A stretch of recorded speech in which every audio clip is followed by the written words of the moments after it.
Сайн байцгаана уу үзэгчдээ. Үндэсний аж үйлдвэрийн зөвлөлөөс зохион байгуулж байгаа үйлдвэрийн гэрэл нэвтрүүлгийн ээлжид дугаар эхлэхэд бэлэн боллоо. Өнөөдөр бид энэ нэвтрүүлгээ нийтийн хоолны тоног төхөөрөмж үйлдвэрлэдэг чиглэл компани дээрээс хийх гэж байна. Ингээд хэдүүлээ дотгошоо орцгоё.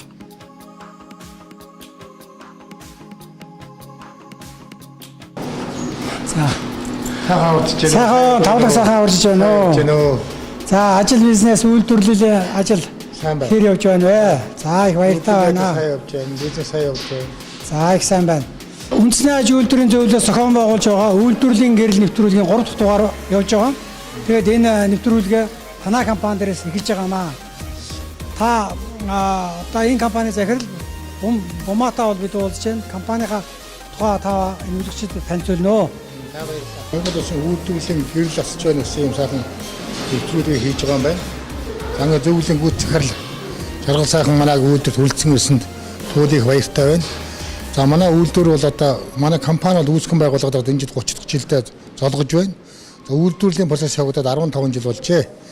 Тэгээд одоо ямар ч үс энэ салбартаа бол бас тодорхой хэмжээний баялагийг бүтээж үйлдвэрлэлийг эрхэлж байгаагүй бид хуулийн баяртай байдیں۔ Монгол улс нийтийн хоолны тоног төхөөрөмжөө өөрсдөө үйлдвэрлэж чадахгүй гадаад орнуудаас импортлон авдаг байсан. Тэгвэл 30 жилийн өмнө чиглэл компани үүсгэн байгуулагдсанаар нийтийн хоолны тоног төхөөрөмжөө эх орондоо үйлдвэрлэж чаддаг болсон юм а. Чиглэл компани нийтийн хоолны тоног төхөөрөмжийг үйлдвэрлэн дотоодынхоо хэрэгцээг 100% хангах бүрэн боломжтой. Одоо тэдэнд гагцхүү үндэсний үйлдвэрээ дэмждэг худалдан авагчид хамгийн чухал байгаа юм а. Эх орны тулгуур хөгжил болсон үйлдвэрлэлийн салбарт гэрэл асаагч тус компани мэргэжлийн үйл ажиллагааг олон жил тасралтгүй тогтвортой явуулж ирсэн салбартаа тэргүүлж хамт олон болоод байна. За манайх ингээ сургууль цэцэрлэгийн галдхооны тоног төхөөрөмжийг 100% хуучин Монгол улс импортоор худалдан авдаг байсан бол энийг одоо дотоодоос үйлдвэрлэдэг болёо гэж ийм хөө зорилтыг тавьж би 15 дахь жилдээ ажиллаж байна. За одоогийн байдлаар бол манай үйлдвэр бол дотоодын хэрэгцээг одоо дотоод 100% хангах үүнээс бас илүү гарсны гадаад гаргахтай нийлүүлэх ийм боломжтой ийм үйлдвэр болж өргөжлөө гэж ингэж ойлгож байгаа. Эдгээр одоо хууль эрх зүйн орчмоос таатай байлаа ч гэсэн гарч байгаа бараа бүтээгдэхүүнийг мэн худалдан авалт төрийн худалдаагаа дэмжинэ гэдэг жоохон бас муу байна. Яг энэ нэгцэгтэй үед манайд хүрэлцүүлсэн та бүхэнд баярлалаа. Тэгээ манай үйлдвэрээр сайхан танилцсноо.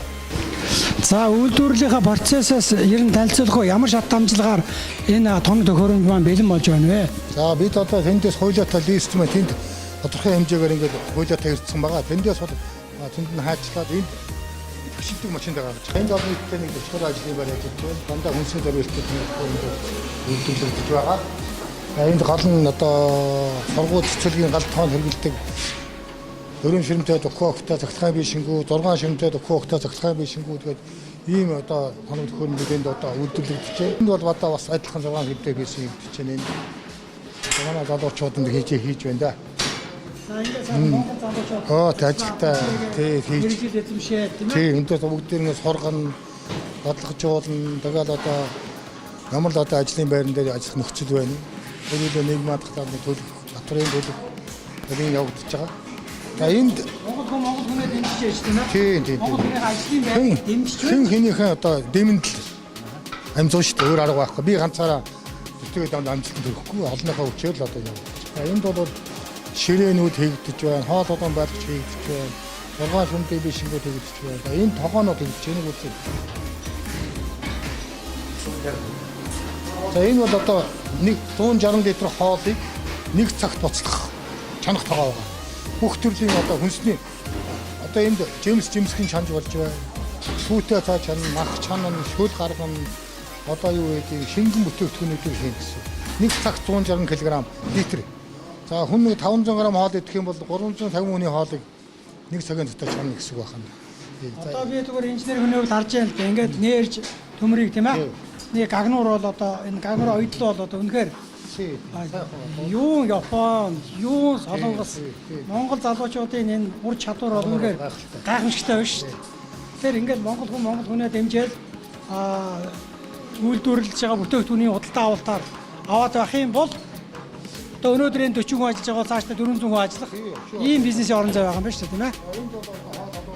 бид энэ импорт Орос улсын улсаас авдгийг шугам хоол удаан байлгачаад одоо нэг талаас нь хоол гараад нөгөө талаас ингээд суваагаар гараа явдаг. Энэ хоол удаан байлгачийг одоо үйлдвэрлэж тэнд гаргаад тавьдсан байж байгаа. Энэ бас одоо тогоон одоо гарганжээндээ манай залуучууд хийдэг хүмүүр толтоо. Тийм байна. Яг хүнсний зориултаа нээж төмрөөд байна тийм ээ. За. Ингээд хагас автомат гагнуураар тийм ээ. Аргон нүүрс хүчний хийгээр бол гагнуурынхаа үйл ажиллагаа явуулаад энэ одоо ширээ байна. За энэ бол манай хоол удаан байлгачны тавцангуудыг хийж байна. Донооголцсон гагнахад бэлдсэн сайхан залууд. Ингээд ажиллаж байна да энд. за.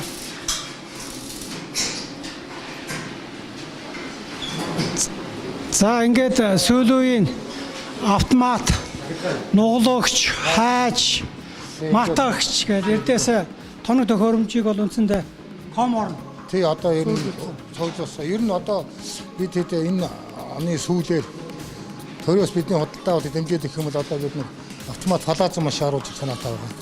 За тэрийг өгчих юм бол одоо ингээд гараар бид ингэж өсөхгүй шүү дээ. Палаза сайхан өсөд авчих. Тэгээд энэ бол дараагийн ээлжинд тэгсэн хэдэн гэсэн бид одоо энийгээр явж илээ. Бас тодорхой хэмжээний болж байна. орлуулалт сайн байх тусам хөрөмтөл бий болно. Тэр хөрөмтлөөрөө гараач хамт төхөөрөмжийг худалдаж авах үйлдвэрийг өргөдөх ийм л юм явна шүү дээ тийм ээ. Өнөөдөр манай үйлдвэр дээр Монгол Улсын хурдан гишүүн шинэ өмнө дарга Батцамдан хүрэлцэн ирлээ.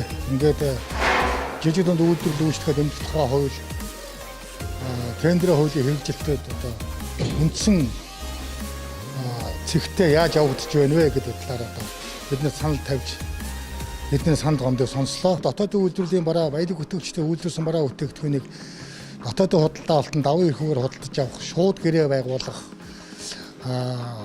импортын барааг одоо хамтд нь оролцуулахаас татгалзах гэсэн ийм гурван чухал гэрэл гэгээ болсон гурван хуулийн заалт орсон. Энэ чухал хуулийн заалтыг одоо дунд чатны тендерийн хорооны үнэлгээний хорооны нөхдөд хэрэгжүүлэхгүй байна. Энэ бол одоо дэндүү эх оронч биш импортын барааг шүтсэн эсвэл чанаргүй импортын бараагаар одоо дотоодын худалдаа авалтыг авч за энэ цаана ашигсралтын зөрчил үйлчилж байгаа мó гэж хардхаас шарахгүй байгаа. Эх оронч худалдан авалтыг дэмжиж байж эх орныхоо бараа бүтээгдэхүүнийг худалдан авч байж үйлдвэрлэлийн салбар босно гэж бид нар боддог юм аа. Мянган ажлын байрыг бий болгож яаж ядуурлаад гарна гэж шин нам, шин нэвсэл үздэг юм аа. Өнөөдрийн хүртэл эх оронч худалдан авалтыг биш гадны бараа бүтээгдэхүүнийг худалдан авдаг дарга нартай, бүлэглэлтэй намуудтай байлаа. Өнгөрсөн 30 жилийн түүх бол Монгол нь Монголоо биш монголчууд Монголын дарга нар гадныхныг дэмжсэн 30 жил байсан гэж бид үзэж байгаа. Ийм учраас хуулийн хэрэгжилтийг шалгаж дотоодын бараа бүтээгдэхүүний худалдан авалт ямар хөө төвшөнд байгаа талаар бид нар улсын их хурал дээр дүгнэлт гаргахаар засгийн газар шаардлага хургуулахаар үйлдвэрлэгч нараар үйлдвэрийн байруудаар бизнес эрхлэгчтэй уулзаж явж байна. Өнөөдөр чиглэл хувьцаат компани маань хүнсний тоног төхөөрөмж, гал тогооны тоног төхөөрөмж хийдэг үйлдвэр байгаа. Энэ жил зэвсэгт хүчний жанжин шатабаас зарсан нэг тендерт шалгарсан байна. Гэсэн хэдий ч бомбын захирал миний хажууд зогсож байна. Дунд чатны албан хаагчид удирдлагууд хуулийг давхруулж байна. Гадаадын бараа бүтээгдэхүүнийг худалдаж явдаг явдал хэвээрээ байгаа тухай гомдол хэлж байна. Үнэхээр улс орнуудын хараа дотоодын үйлдвэрлэгчтэй дэмжиж байж, жижиг дунд үйлдвэрлэлээ дэмжиж байж, дэлхийн бүх улс орнууд босч ирсэн юм аа. Бид мянга сайхан хууль батлаад хуулийг хэрэгжүүлэхгүй байх юм бол Монгол хөгжихгүй.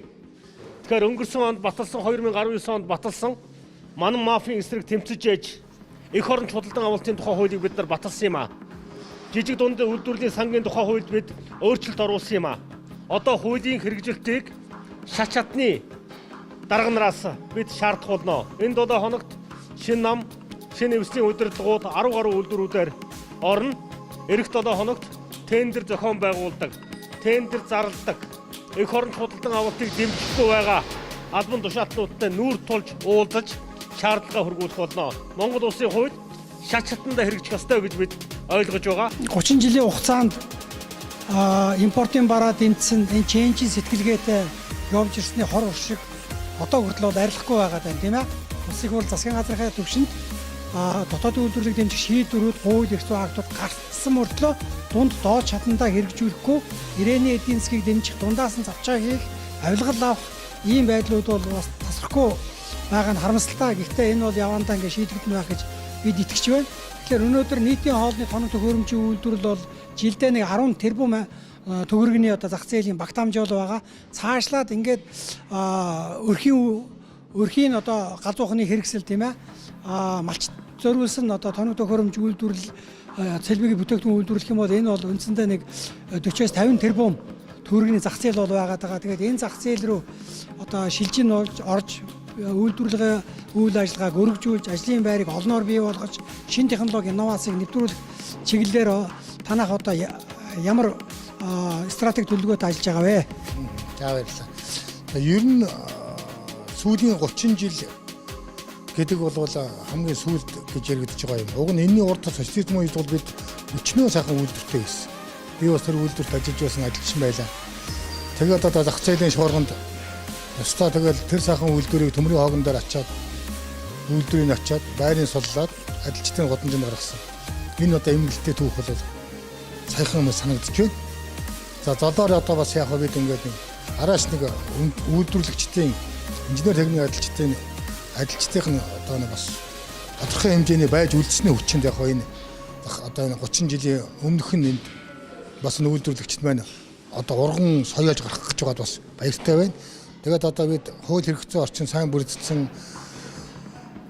төр засгаас энэ үйлдвэрлэлийн дэмжих бодлогыг сайн аваад явуулчих юм бол монголчууд маш хөдөлмөрч, маш дайчин, маш ухаалаг тийм ард түмэн учраас яагаад хятад солонгосоос дутхав дээ? Бид нар бас мэднэ хятад солонгосын ард түмэнтэй уулзаж учирчил явсан. Тэд нартай уулзж байгаад биднээс хэдийн юм өрнөх байдаггүй. Зөв хүний олноор бол байдаг л баг.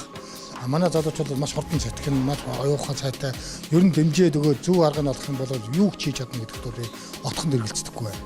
Ер нь цаашдаа бол манай үйлдвэр өшөөд өсөн нэмэх, дэмжих, хөгжих ийм үйлдэл дүүрэн байна. Цаана одоо бид хийж чадах юм бол зах зээл байна. Монголын зах зээлийг жоохон гэж голдог. Гэхдээ хийж чадах юм бол голоод байх юм байхгүй гэж би бодож байгаа. Манай бидний бүтээгдэхүүн агуулах. За тийм байна. Энэ сайхан бүтээгдэхүүнүүдийг үйлдвэрлээд самбаглаа боодлын хийгээд гаргахад бэлэн болсон байгаа юм байна. За энэ сайхан галзуухны хэрэгслүүдийг хэний захиалгаар хийж байгаа? Энэ зэвсэг түвшний жанжин штабын зарласан тендерт дотоодын үйлдвэрлэсэн бараа бүтээгдэхүүний хуулийн дагуу хүлээж авсан. Манай тендер шалгаруулсан. Тэр хамт олонд маш их баярлаж байгаа. Манай үйлдвэрлэлийг дэмжиж Монгол улсын зэвсэг түвшин төрийн худалдаа авалт хийсэн түн их талархалтай байна. Тэгээ энэ 6 ширмтэй дөхөөгтэй биелээдэг 250 литрийн тогоо өөр 9 ширхэг тийм ээ. Билээдэг 13 ширхэг. Тэгээд сая нэг тоо талан байдаг ч.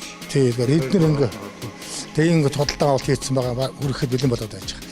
За энэ бүтээгдэхүүнүүд бол би болсон сая сэнцхоны яамны тендерт нийлүүлнэ гэж үйлдвэрлэж байгаа бүтээгдэхүүн. Энийг. За тэгээ энийг яах вэ гэхээр айцаа 9,000 хангалттай евроны стандарттай ийм бүтээгдэхүүн. За энийг одоо энэ 4 шүмдээ дөхөөгтэй билээ. Эний цаалт 100 литрийн тоонууд байгаа. За энэ 80 литрийн тоонууд байна. За 160 литрийн тогоос байгаа. Энд ширмнүүд нь бол одоо энэ байна да. Тийм байна. Одоо чиглэл компани гэдэг одоо ингээд танаа энэ бүтээгдэхүүнүүдийн дагаад маш олон кластер жижиг дунд үйлдвэрүүд дагаад гараад ирэх боломжтой тийм ээ. Энэний ч одоо энэ чирээк механизмын дандаа би Монгол 3-4 хүнтэй тоокер фрезийн үйлдвэрүүдээр хийлгдэг. Тэнд хийлгүүлээл. Тэгэхээр чинь одоо тэнд бас нэг илүү хүн ажилтдаг. Цалинтай болж байгаа гэсэн үг бол хаана л одоо бүгд дэмжиж ажиллаж байгаа. Тэгээ Батлан хамгаалах яам жанжин шатаавын хамт олондоо гүн их талархаж байна. Та нар бол үнэхээр их оронч байна. Их оронч худалдаа авалт хийж байна. Монгол хүнийхээ ажлын байрыг дэмжиж байна. Энэ эдийн засгийн аюулгүй байдлыг хамгаалах тал дээр үлгэр дуурайл болж байна.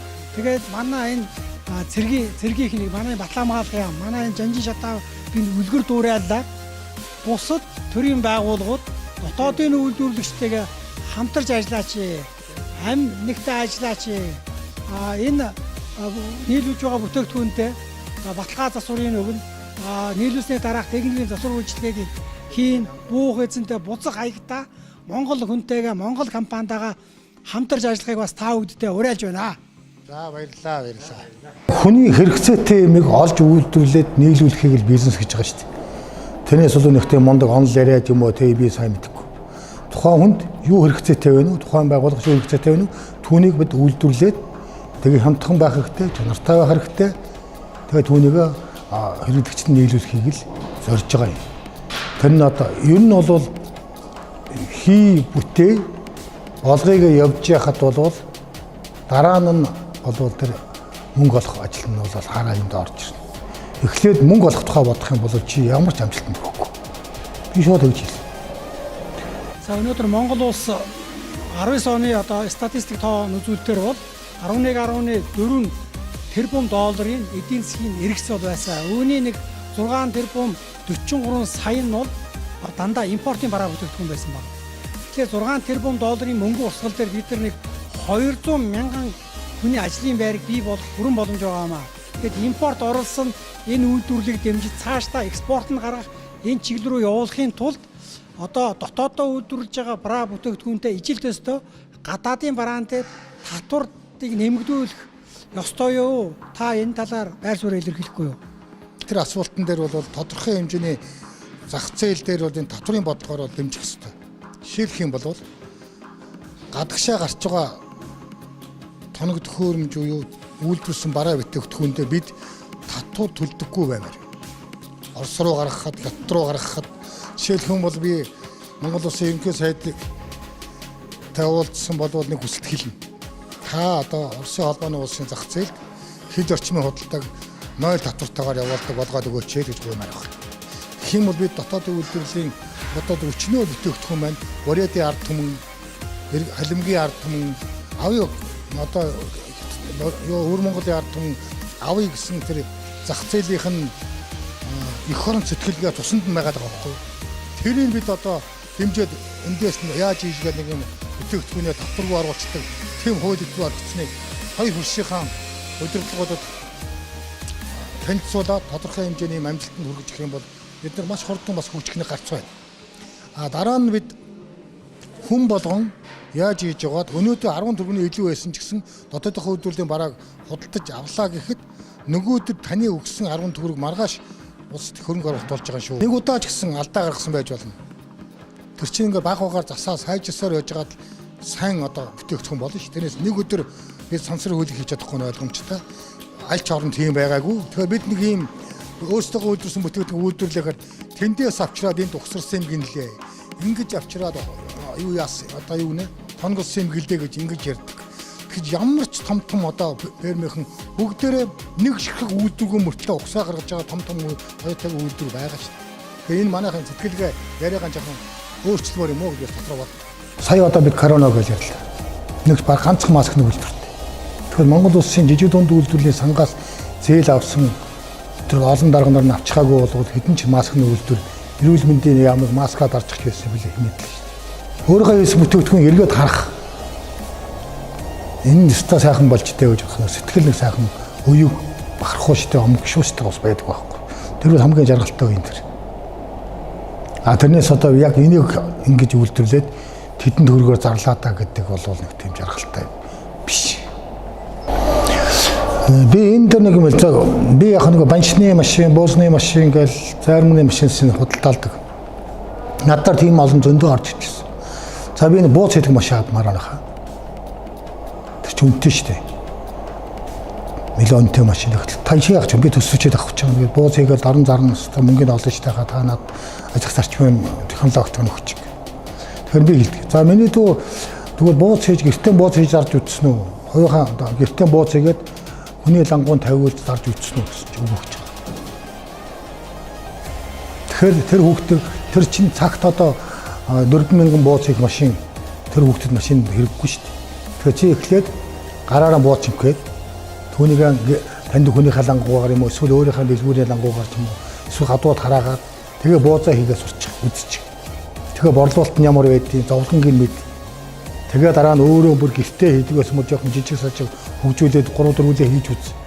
Тэрний дараа чи боозныхаа машиныг авдаг байхгүй. Тэгэхгүй тэр хүнтэй машин авчаад тэр гарах эзэлж чадахгүй шүү дээ. Би бол бараахан дарах чам чин тэр авчлаа байла томоогүй байж болно шүү дээ. Гэхдээ би бол эзэн шүү дээ. Чи эхлээд гараараа хийцэр. Гараараа хийж машинаар өөрөө тээвэрлэж тараад сур. Тэгжээ чи амжилт нь болохоос зүгээр шууд тэр бууз хийдэг бан шийдэг машиныг аваад зах зээл нь хаана байгаа юм. Сах 4,000 хэрэг бууз хийлээ яах вэ тэрийг.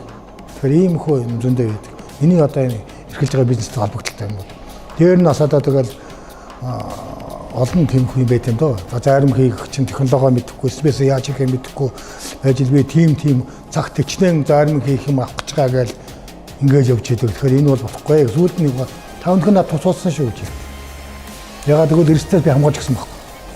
Тэгвэл түрхэн зээл аваад тэрийг аваад тэгэл одоо өндөрлөлт орчих. Ийм нэг байдаг юм аа зээл. Тэгэхээр энэ Монгол бараа үнэтэй байна гэдэг асуудлыг бол их шүүмжилж ярьдаг л да. Тэгэхээр Монгол бараа яагаад үнэтэй байна уу гэхээр зээл одоо банкны зээлийн хүү жилийн дунджаар тооцох юм бол 25-аас 30% байгаа тийм ээ. Энэ 25-аас 30% гэдэг бол барааны үнийг 25-аас 30%-аар нэмэгдүүлж яах гэсэн үг тийм ээ. За дээр нь ингээд гайл нөөтийн бол нийгмийн даатгын шимтгэл хүн амын орлогын татвар компани ашигын татвар гээд 48% татвар байгаа. Ингээд 30 дээр нэмэх нь 48 тэгээд 78% одоо татвар зээлийн хүү орохлоор манай 100 төгрөгийн бараа 178 төгрөг болоод байгаа шүү дээ тийм ээ. Тэгэхээр энэ асуудлыг хөнгөвжүүлэх талаар ер нь цаашдаа юу хийх ёстой вэ? Төр засгийн зүгээс. Энэ чухал асуулт байна. Тэгэхээр энэ жижиг дунд үйлдвэрлэл үйлчлэгээ дэмжиж гэж байгаа болохоор жижиг дундын сан буюу жижиг дундын сангийн тухай асуудал. За жижиг дунд хөгжүүлэх сан гэж одоо бидний ярьсан алдартай сан байна. За энэ сангийн жинхэнэ эзэд нь бол жижиг дунд үйлдвэрлэл эрхлэгчид юм байгаа юм. Гэтэл одоо өнгөрсөн жил 18 онд бол Монгол улсын их хурлаас энэ санд одоо 76 тэрбум төгрөг хийгээд энэ мөнгөнийхөө ихэнхийг өөрсдийнхөө хамгаалалт компаниудаар өөрсдийнхөө одоо компаниудад авчихсан. Энэ бол олон жил одоо угширсан ийм дутагдал тоо. Яг нь нодны 19 он гаргаж тавьсан болохоос биш.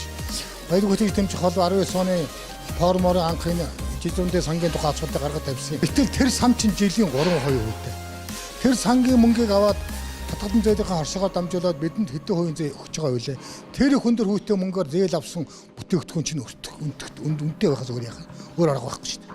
Тэгэхээр юу гэсэн үг вөхөр зээл нь эзэнтэй очиод тэгээд тэр нь одоо хямдхан зээлийн хүүгээр өртөг багтаа бүтээгдэхүүн үйлдвэрлэгдэх юм бол сая дагаад бүтээгдэхүүн өртөг багасна. Тэгэхгүй түүний хадгалан зээлийн хорсгоор дамжуулаад банкны өндөр хувигаар авчиж байгаа юм чинь өртөг бүх хүндэс байхгүй. Хоёрдугаар бидний үйлдвэрлэж байгаа бараа бүтээгдэхүүн 100% импортын түүх үедээс хамааралтай байдаг. Тэгэхээр тэр нутагт нь үйлдвэрлэсэн бүтээгдэхүүнийг тэр хямдхан ажиллах хүчээр бүтээсэн байгаа болохоор бас хямдхан гарах магадaltaй олноор нь үйлдвэрлэж байгаа. Бид бага хэмжээгээр үйлдвэрлэж байгаа учраас бас тодорхой хэмжээний үнэтэй гарах юм нөхцөл байгаа. Тэгэхдээ хаанаас энийг бодолцоод аваад явбал бас болохгүй ус болно гэж бодож байна. Бүтээлчээр харах хэрэгтэй. Хүмүүс том жижиггүй бүтээлчээр харах хэрэгтэй гэж бодож байна. Дамаан төрийн албаных. Хоёрдугаар үйлдвэрлэж явуулж байгаа хүмүүс бүх төрлийн үйлдвэрлэж явуулж байгаа хүмүүс хийж байгаа ажилдаа үнэн сэтгэлээ гаргаж хийдэг байх. Тэн дотор ажиллаж байгаа хүмүүс бас адилхан үнэн сэтгэлээ гаргаж хийдэг байх. Тэгвэл бид удахгүй гэрлийг бүр тодор хасна. Хэдийгээр одоо 30 жилийн өмнө Монголын тэр том сайхан үйлдвэрүүдийг устгасан, үгүй хийсэн тэр үйлдвэрт ажиллаж байсан хүний хувьд социализмын чанар тогоон чанагдж байсан хүний хувьд хайрын сайхан үйлдвэрүүдийг юу ч устгасан. Харамсмаар. Одоо бид энэ босгох гэж байгаа хийх гэж байгаа үйлдвэрийг харахад бол тэр үйлдвэрийн хажууд бол үнэндээ баргал энэттэй байгаа хөөх. Социализмын бүхэл бүтэн материал техникийн баазаар барьдсан тэр том үйлдвэрүүдийг юу ч болгосон шүү дээ. Мебель кордоны үйлдвэр гэж байсан 1000 шахуу ажилчинтай. Мод боловсруулах үйлдвэр байлаа. Мундаг үйлдвэрүүд байсан. Тэр Унгарийн тоног төхөөрөмжтой, Болгарын тоног төхөөрөмжтой, Чехийн тоног төхөөрөмжтой ийм сайхан үйлдвэрүүдийг тэр чигээр үйлдвэрийн ингээд том станокуудын автохын хин гагамраар зүсээд надаа удамжинд гаргаад хаттын нөмөр хоогонд ажиллаж байгаа юм байна. Тэгээд тэр варийн яасан. Өмчөвчлэр хэдэн дарганаар аваад одоо нэг төрөөс илтгэх юм уу гэдэг юм уу тэгээд байж идэх багт. Өөр нэг тэр авиат юм болоогүй. Ер нь бол тий харамсалтай. Тэр готлын үйлдвэр тий аимшигтай. Тэгэхээр бид чинь тий цаахан үйлдвэрийн ажиллаж байсан хүмүүсийн хажууд байсан учраас харамсдаг юм. Дэндүү харамсалтай. Хөдөөж хав байна. Нэгдэл байна.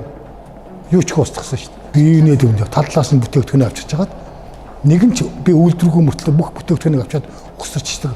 Нэг машингүй тийм том үйлдвэрүүд зөндөө байгаа шүү дээ. Японуудаар жижиг үйлдвэрлэлүүд нь ч гэсэн. Тэгээ ингэж бодохоор бол тэр хүмүүст бол ухаарах цаг ирэх баха. Үнэхээр бид нар биений хаймыг үгүй хийдэг. Ардчил эрхчлөө. За юу гэдэг хөгжингөө орон бид л өөрсдөө хөгжил муутай бид хоцрогдсон гэл одоо дандаа тэгж ярьдаг.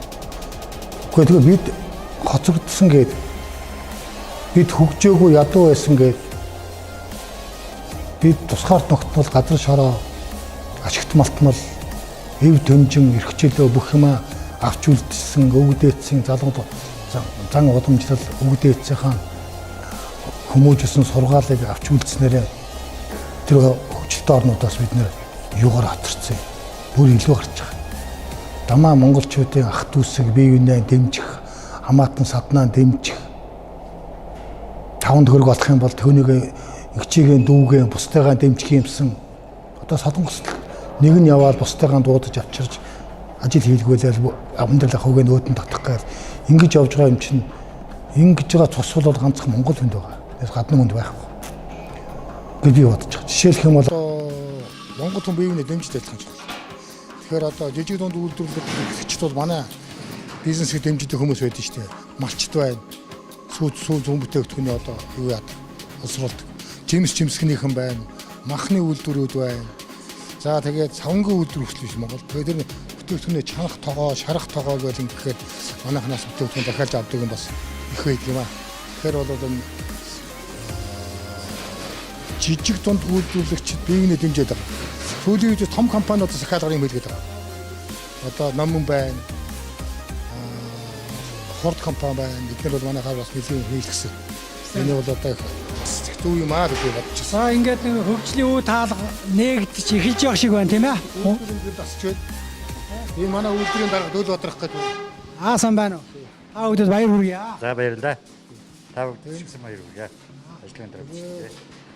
Ингэж ажиллаж байгаа. За ингээд Монголын үндэсний ажлын зөвлөлөөс үйлдвэрлэлийн гэрэл аслаа гэсэн ийм сайхан цовруул нэвтрүүлэг хийж байгаа юм байна. Энэ бол нэр утга нэг сайхан утга агуулгатай нэр болсон байна.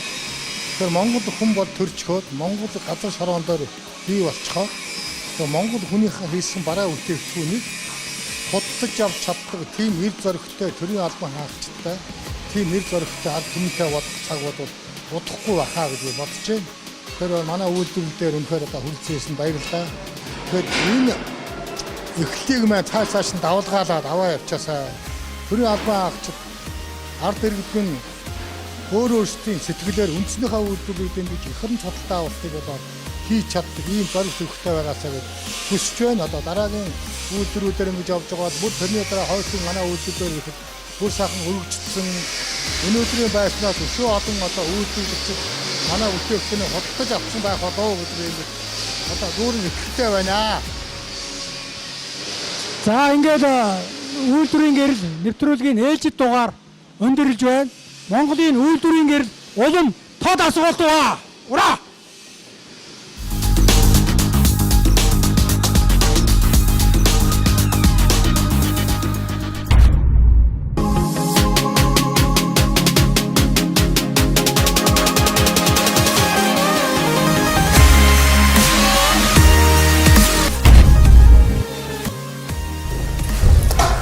Сүүлийн 30 жилийн хугацаанд цагаан затангууд Монголын үйлдвэрүүдийн гэрлийг ингэж л унтрааж ирсэн. Энэ үйлдвэрүүд дээр ажиллаж байсан мянган залуучууд ажлын байр хайж гадаад руу дөрүүлсэн байна. Өнөөдөр Монголын үйлдвэрүүдийн гэрлийг асаах цаг нь болсон.